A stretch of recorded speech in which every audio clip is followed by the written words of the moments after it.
வலவ் நஷாஉ லஅரைனாகஹும், நாங்கள் நாடினால் நபியே உங்களுக்கு ஒவ்வொருத்தனா காட்டி தருவோம். இந்த சமூகத்தில் சிலர் மௌத்தாயிட்டான், இந்த சமூகம் அவனை மோசமா பேசுதேன், அல்லாஹ் அவனை காட்டி இருக்கிறான், இவன் இந்த சமூக துரோகி. சிலர் மௌத்தாகி 1000 வருஷம், ஆனா அவன் துரோகி என்ற பட்டியல் இன்னும் போகல். சிலர் மௌத்தாகி மரணித்து 2000 வருடம், அவன் துரோகி என்ற பெயர் அல்லாஹ் காலம் நாக்கில வைத்திருக்கிறான். யாராவது ஒருத்தன் ஃபிரௌனை பார்த்து சீதேவி என்று சொல்லுவானா? துரோகி. யாராவது ஒரு அத்தாதுர்க்க பார்த்து சீதேவி என்று சொல்லுவானா? துரோகி அவர். யாராவது ஒரு அப்துல்லா பின் உபை இப்னு சலூலை பார்த்து சீதேவிம்பானா? துரோகி அவர். சமூகத்துக்கு துரோகம் செய்தவர்கள் துரோகிகள் தான். அல்லாஹ் சொல்கிறான், நபியே வலவ் நஷாஉ லஅரைனாகஹும், நாங்கள் நாடினால் ஒவ்வொருவராக உங்களுக்கு காட்டுவோம். ஃபலஅரஃப்தஹும் பிஸீமாஹும், அவர்களின் அடையாளங்களை வைத்து நீங்கள் அறிந்து கொள்ளுவீர்கள். சொல்றாங்க 9 முனாஃபிக்குகள் அந்த காலத்துல இருந்தாங்களாம். அந்த காலையில தூங்கி எழும்புறாங்களாம், நெத்தில முனாஃபிக்குன்னு எழுதப்பட்டிருக்கு. எப்படி அல்லாஹ்வுடைய வேலை. நபி ஸல்லல்லாஹு அலைஹி வஸல்லம் குதுபா ஓதினாங்க. சொல்றாங்க, அஹ்மத்ல வரக்கூடிய ஹதீஸ், குதுபா ஓதிட்டு சொன்னாங்க, உங்கள முனாஃபிக்குகள் இருக்கிறீங்க பார்த்து சொன்னாங்க நீ எழும்பு ஒவ்வொருத்தரா பார்த்து சொன்னா, நீ எல்லாம் முனாஃபிக். நபியோங்க 36 பேரை சொன்னாங்க. எப்படி 36 முனாஃபிக் நபியுடைய சஃபையில் இருந்தார். 36 பேருடைய பேரை சொன்னாங்க. எழும்பு போ, எழும்பிட்டு போ, அல்லாஹ் பயந்துக்கோ. அப்போ உமர் ரலியல்லாஹு ஒரு கூட்டாளி இருந்தார், அவரை கூட்டாளியா வச்சிருந்தாங்க. பார்த்தா முனாஃபிக், அவர் அப்படியே தலைய கீழே போட்டுட்டான். அவர் உமர் ரலியல்லாஹு சொன்னாங்க, உனக்கு என்னடா பிடிச்சிருக்குது? ரசூலுல்லாஹ் உனக்கு நாசம்ட்டாங்களே, நீ முனாஃபிக்கா இருக்கீங்க. அப்ப முனாஃபிக் எங்களுக்கு காண இயலாது. அவனோட கல்பை வச்சுதான் அல்லாஹ்க்கு தான் அந்த நபி அவங்களுக்கு அல்லாஹ் காட்டி கொடுத்தார். 36 முனாஃபிக்கையும் அல்லாஹ் நபிக்கு காட்டி கொடுத்தார். அதான் அல்லாஹ் சொல்றான், ஃபலஅரஃப்தஹும் பிஸீமாஹும் வலதஅரிஃபன்னஹும் ஃபீ லஹ்னில் கௌல், அவனோட பேச்சை வச்சே விளங்கி கொள்ளுவீங்க முனாஃபிக்கன். வல்லாஹு யஅலமு அஅமாலகும், உங்களுடைய செயல்களை எல்லாம் அல்லாஹ் மிக அறிந்தவன். அல்லாஹ் கடைசி ஆயத்துல சொல்றா, இன்றைய தஃப்சீருடைய வலனபிலுவன்னகும், உங்களை நிச்சயமாக சத்தியமாக சோதிப்போம். சோதனை வந்திருக்குதா இல்லையா? எவ்வளவு பெரிய சோதனையில வாழ்றோம். ஏன்? ஹத்தா நஅலமல் முஜாஹிதீன மின்கும் வஸ்ஸாபிரீன், உங்களில் யார் தியாகம் செய்யக்கூடியவர், யார் பொறுமையாளர் என்பதை அறிவதற்காக.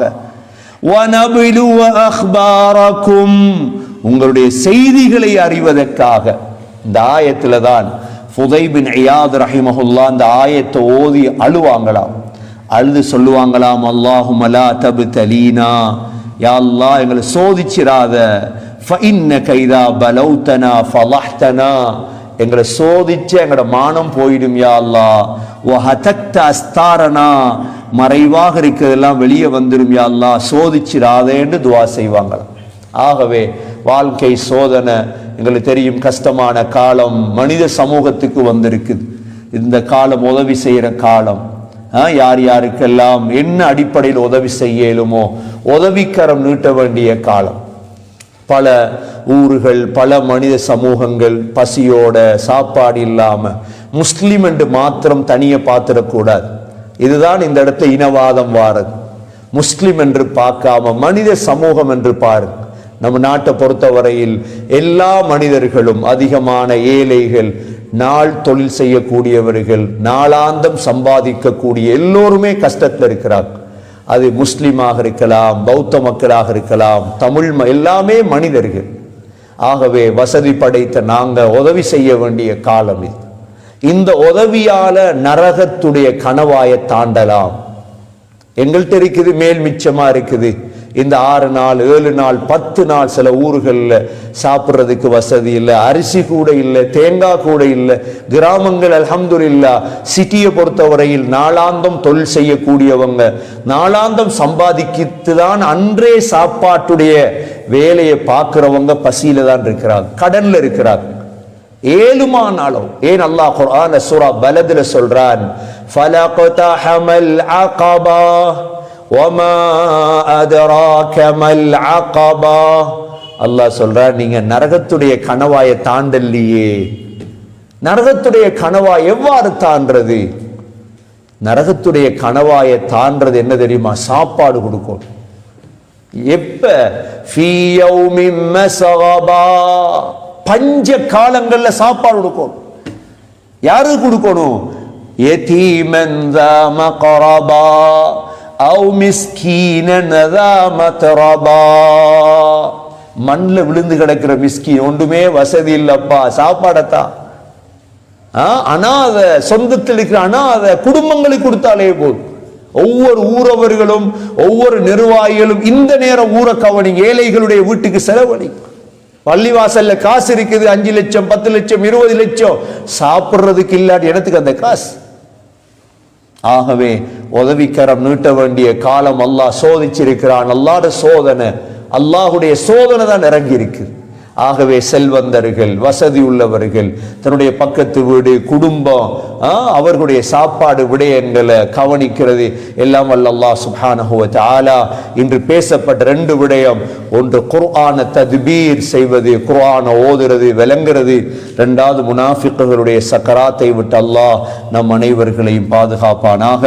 யா அல்லாஹ், இறங்கியிருக்கக்கூடிய சோதனைகளை இல்லாமலாக்குவாயாக, கஷ்டங்களை பிரச்சனைகள் இல்லாமலாக்குவாயாக.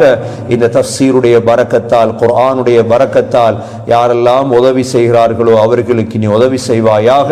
இந்த மனித சமூகத்தின் மீது இறக்கப்படுவாயாக. யா அல்லாஹ், மிருகங்கள், பறவைகள், ஊர்வனங்கள், எறும்புகள் எல்லாம் உன்னுடைய படைப்புகள் ரஹ்மானே, அனைவர்கள் மீது இரக்கம் காட்டுவாயாக. இந்த சோதனை இல்லாமலாக்கி விடுவாயாக, இந்த நோயை இல்லாமலாக்கி விடுவாயாக. சந்தோஷமான வாழ்க்கையை திரும்ப எங்களுக்கு தருவாயாக. ஒரு காலம் சந்தோஷத்தை அனுபவித்துக் கொண்டிருந்தோம் ரஹ்மானே, நல்ல ஒரு காலத்தை இந்த நாடும் இந்த உலகம் அனுபவித்துக் கொண்டிருந்தோம். யா அல்லாஹ், எங்களுடைய பாவத்தால் நீ சோதனை இறக்கியிருக்கிறாய் ரஹ்மானே, அந்த சோதனையை உயர்த்தி விடியா அல்லாஹ். இந்த நாட்டில் அனைத்து மதத்தினர்களும் அனைத்து மனிதர்களும் சந்தோஷமாக வாழ தௌஃபீக் செய்யா அல்லாஹ். உமர் பின் அப்துல் அசீஸுடைய காலத்தில் மிருகங்கள் கூட சந்தோஷமாக வாழ்ந்தது யா அல்லாஹ். கலீஃபா ஹாரூன் ரஷீதுடைய காலத்தில் பறவைகள் சந்தோஷமாக வாழ்ந்தது யா அல்லாஹ். முஸ்லீம்களுடைய நீதியும் நியாயமும் துஆவும் உலமாக்களும் குர்ஆனும் அந்த காலத்தில் ரஹ்மத்தை இறக்கினாய் ரஹ்மானே. பல முஸ்லீம்களுடைய காலத்தில் மனிதர்கள் சாப்பிட்டு மீதமானதை பறவைகளுக்கு போட்டார்கள் யா அல்லாஹ். கியாமத்துடைய நாளையில் பறவைகள் பசியோடு வந்து முறையிடக்கூடாது என்று யா அல்லாஹ் இன்று மனித சமூகம் பசியோடு இருக்கிறது ரஹ்மானே. யா அல்லாஹ், மனித சமூகம் பசியோடு இருக்கிறது யா அல்லாஹ். யா அல்லாஹ், முழு மனிதர்களின் ரப் நீதான் யா அல்லாஹ். முஸ்லீம்களுடைய ரப் மாத்திரமல்ல யா அல்லாஹ், பௌத்தர்களின் ரப் நீதான் யா அல்லாஹ். தமிழர்களின் ரப் யா அல்லாஹ் நீதான் யா அல்லாஹ். நாங்கள் தான் எங்களுக்குள் பிரித்து கொண்டோம் யா அல்லாஹ். அனைத்து படைப்புடைய ரப் நீதான் யா அல்லாஹ். உனது ரஹ்மத்தை இறக்கியா அல்லாஹ், உனது பரக்கத்தை இறக்கியா அல்லாஹ். யா ஹய்யு யா கய்யூம் யா அர்ஹமர் ராஹிமீன் யா அர்ஹமர் ராஹிமீன் யா அலியு யா அதீம், உனது பரக்கத்தை இறக்கியா அல்லாஹ். இந்த நோயை இல்லாமலாக்கியா அல்லாஹ், இந்த நோயை இல்லாமலாக்கியா அல்லாஹ், இந்த ஏமாற்றத்தை இல்லாமலாக்கியா அல்லாஹ், இந்த சோதனை இல்லாமலாக்கியா அல்லாஹ். எங்களுடைய கடைசி வார்த்தை லா இலாஹ இல்லல்லாஹ் முஹம்மது ரசூலுல்லாஹ் என்ற கலிமாவோடு உயிர் பிரிய தௌஃபீக் செய்வாயாக. ரப்பனா அலைக தவக்கல்னா வ இலைக அனப்னா வ இலைக்கல் மஸீர். ரப்பனா ரப்பிர்ஹம்ஹுமா கமா ரப்பயானி ஸகீரா. ஸல்லல்லாஹு தஆலா வ ஸல்லம் அலா நபியில் உம்மி வ அலா ஆலிஹி வ ஸஹ்பிஹி வ ஸல்லிம். வல்ஹம்துலில்லாஹி ரப்பில் ஆலமீன்.